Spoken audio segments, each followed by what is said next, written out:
بسم اللہ الرحمن الرحیم۔ السلام علیکم، میں ہوں علی اصغر اور آپ دیکھ رہے ہیں میرا یوٹیوب چینل۔ حافظ سعد رضوی نے اسٹیبلشمنٹ کی بات ماننے سے انکار کر دیا، جبکہ دوسری جانب عمران خان کا قاضی فائز عیسیٰ کے حوالے سے اہم بیان۔ اس ویڈیو میں ہم اسی کے متعلق بات کریں گے، مگر اس سے پہلے ناظرین کرام، اگر آپ نے ابھی تک ہمارے اس چینل کو سبسکرائب نہیں کیا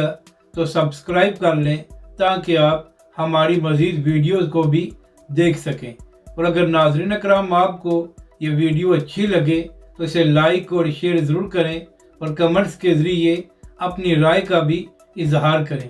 تو ناظرین اکرام، کل ایک بار پھر جو 190 ملین پاؤنڈ کیس کا فیصلہ ہے اس کو مؤخر کر دیا گیا ہے، اور ناظرین اکرام اس حوالے سے ایک رائے یہ بھی سامنے آ رہی ہے کہ چونکہ 16 جنوری کو حکومت اور تحریک انصاف کے درمیان مذاکرات کا تیسرا دور ہونے جا رہا ہے، تو شاید اسی لیے اس فیصلے کو مؤخر کیا گیا ہے کہ شاید مذاکرات سے کوئی مثبت پیش رفت سامنے آ جائے۔ تو ناظرین کرام، پہلی بات تو یہ ہے کہ اگر یہ کیس قانونی طور پر بنایا گیا ہے اور اس کا فیصلہ بھی قانونی طور پر لکھا گیا ہے، تو پھر اس سے فرق نہیں پڑنا چاہیے کہ مذاکرات میں کیا ہوتا ہے، اور اس کیس کا فیصلہ سامنے آنا چاہیے۔ اور اگر ناظرین کرام اس کیس کے فیصلے کو صرف مذاکرات کے لیے مؤخر کیا گیا ہے تو اس کا ایک ہی مطلب ہے کہ یہ کیس بھی سیاسی بنیادوں پر بنایا گیا ہے۔ تو اسی حوالے سے عمران خان صاحب نے بھی آج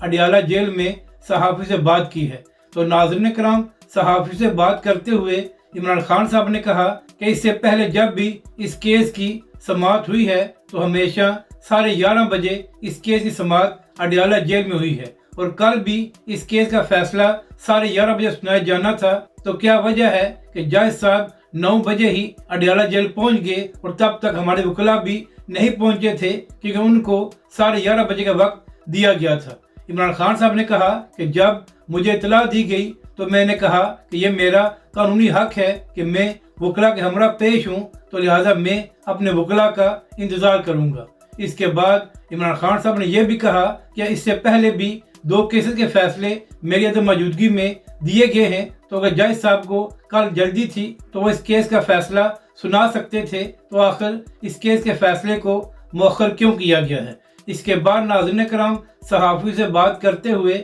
عمران خان صاحب نے یہ بھی کہا کہ پچھلے سال جنوری میں پی ٹی آئی سے بلے کا انتخابی نشان واپس لیا گیا تھا تاکہ پی ٹی آئی کو ختم کیا جا سکے، اور عمران خان صاحب نے بات کرتے ہوئے یہ بھی کہا کہ جس قاضی فائز عیسیٰ نے ہم سے بلے کا انتخابی نشان واپس لیا تھا وہ آج تاریخ کے صفحوں میں گم ہو گیا ہے اور اس کا کوئی نام بھی نہیں لے رہا، جبکہ دوسری جانب تحریک انصاف بھی موجود ہے اور میں بھی اپنے موقف پر قائم ہوں۔ اب ناظرین کرام، یہاں پر اہم بات یہ ہے کہ جب قاضی فائز عیسیٰ صاحب چیف جسٹس بنے تھے تو اس کے بعد فوراً انہوں نے فیض آباد دھرنے کے حوالے سے کیس کو کھول لیا تھا، اور اس کے ساتھ ساتھ یہ بھی کہا جا رہا تھا کہ اب تحریک لبیک پاکستان کی خیر نہیں۔ تو ناظرین کرام، فیض آباد دھرنے کے حوالے سے بھی بار بار انکوائری کی گئی، مگر قاضی فائز عیسیٰ صاحب تحریک لبیک کے حوالے سے کوئی چیز بھی ثابت نہیں کر سکے کہ وہ دھرنا کسی کے کہنے پر دیا گیا تھا یا تحریک لبیک کے پیچھے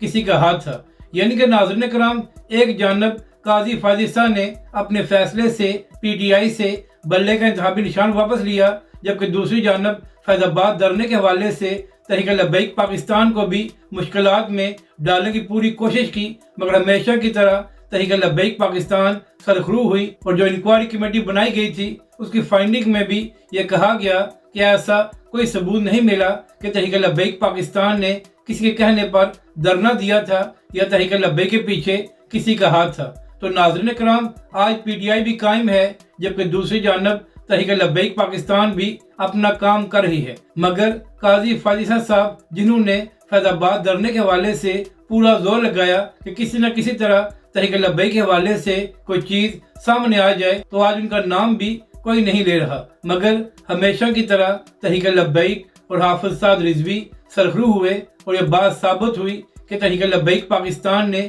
کسی کے کہنے پر دھرنا نہیں دیا تھا، جبکہ دوسری جانب پی ٹی آئی سے بلے کا انتخابی نشان تو واپس لے لیا گیا،